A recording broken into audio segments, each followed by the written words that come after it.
everyone, it's Amy, and I'm just here to show you a quick project share of something everybody's doing right now. Betsy Doodle has made these, and I forget who she saw it from, and then I also saw Marsha from ZC's Creation make these, and so I just had to make one, and so I just thought that I would show you my accordion file folder that I made. And I just put piece of scrapbooking paper on the outside with a button and some string to hold it shut. And then I just made mine with some envelopes that I had. Glued it together with wet glue, you can see, because it got a little wrinkly, but that's not going to hurt a thing. I put,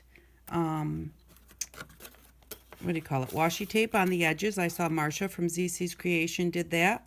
And I did it in the rainbow colors, red, orange, yellow, green, blue, purple, black, brown, and white, so that I'm going to use this maybe for small die cuts and small pieces of paper that I have left, and I'm going to put them in color order that way.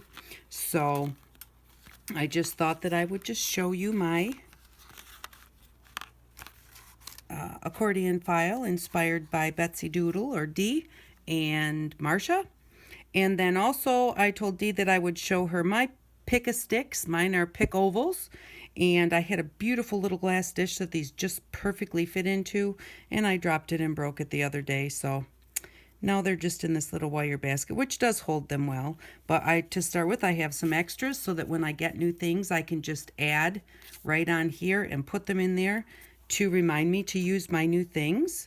And what I did was I had watched a bunch of videos, and I had looked at some of the different, like people had printouts, that type of thing, or lists. And at that time, there was a lot of things I didn't have. So what I did was I just went through my art room and I just started writing down, oh, there's some stickers. Let's add stickers. Add stickers. And then things that I had seen that it's like, oh, like crayon rubbings. Haven't done a crayon rubbing since I was a kid. And, they're really fun to do. So I put that in my pick-a-sticks. Add ribbon or lace. I was not a material girl when I started. And so I put that in there to remind me to add ribbon and lace to things. I had bought liquid pearls, so I added that. And emboss something. And even if you don't have an embossing folder, if you take something with texture, even like this basket here, if you take this basket and you put a piece of paper on there and then you rub it, you can even rub it with your finger because your finger is soft, or rub it with something that's a little bit firm and a little bit soft.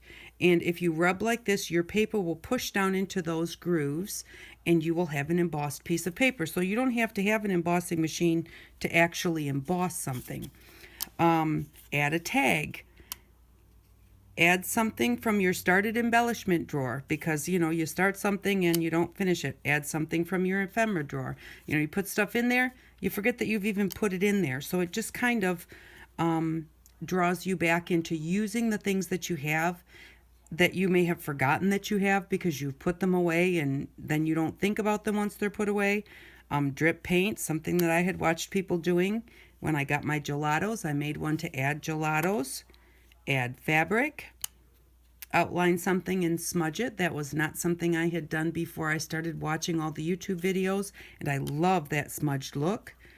Add shapes cut from book pages. And if there are a lot of old books that are just not going to be used again, and you can use those to cut up in your projects. But if you have a problem with that and you have a copy machine, you can just copy the page. For Christmas, I made Christmas trees, and they were made out of music book paper. I did not want to cut up my music book, and so I just copied those pages, and then I tea-dyed them, and they turned out beautiful. So you don't actually have to cut up a book when you're using book pages or pages out of your dictionary. You can just take a copy and use your copy. Doodle with dimensional paint. When I'd got some dimensional paint, I did that one. Add string and twine, and choose a color from what you're wearing. I saw that on somebody's list of things that they did. Use crayons. And then I did all the different shapes. Add stars. Soften the edges with a rag.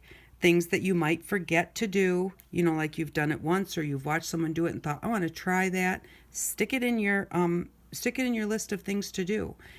Doodle a flower, use colored pencils, turn your work upside down. And when I get to these type where it says turn your work upside down or whatever, I do that for whatever my next step is. I turn my work upside down, then I draw my next one, apply a paint through a stencil. I would do that while it's upside down, then I would turn it back towards me. Write words in 3 places, add a whitewash, which whitewash sometimes really can make your project it just finishes it off. Load your brush with 2 colors and use it. Add black marker. Another thing that I had not done till I started watching the YouTube videos was outlining things with black markers, and boy does that make it all pop. Add masking tape. Paint with your left hand. Add squares. Use markers. And again, basically they just go on and on with things that I have in my art room, things that I've seen done on YouTube that I really think is a good idea, or I want to try, or things that I've done, but I've only done them once or twice, and then, you kind of forget. I love Cat Hand's Mixed Media Morsels because a lot of the things that she has put in there I've done before, but you forget about them. So now I have a book to say, I need a background, and go through that Mixed Media Morsels book and say, oh, I forgot all about the tissue paper one. Or I want to add a napkin. That's going to be great for this project I'm working on. So that's basically what these are for. They're to remind you of things that you don't want to forget about, and to use what you have in your art room. I do have some in here for all of my different kind of drawers. Use something from your lace scrap drawer.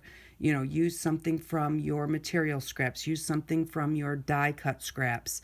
And that type of thing, so that it makes me pull those out and use them. And then sometimes once you've pulled them out and used them, then for a while you'll do that again, but then you kind of get in a rut. You just pull out your cards, play with them again, and find a new, that's really not new, technique that you'd forgotten about, and give yourself something new to do. So those are my pick-a-sticks or pick ovals.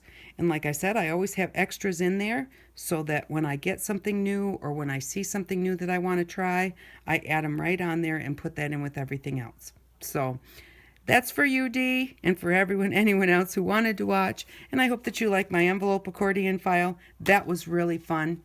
I really had fun doing that. So I hope that y'all give that a try. It's very simple, really. You do it with envelopes. You can do it with your used envelopes, new envelopes. I didn't have any used envelopes saved. I had cut them all up.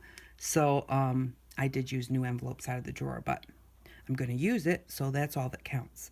Thank you all very much for watching, and I hope that you have an outstanding day. Bye-bye.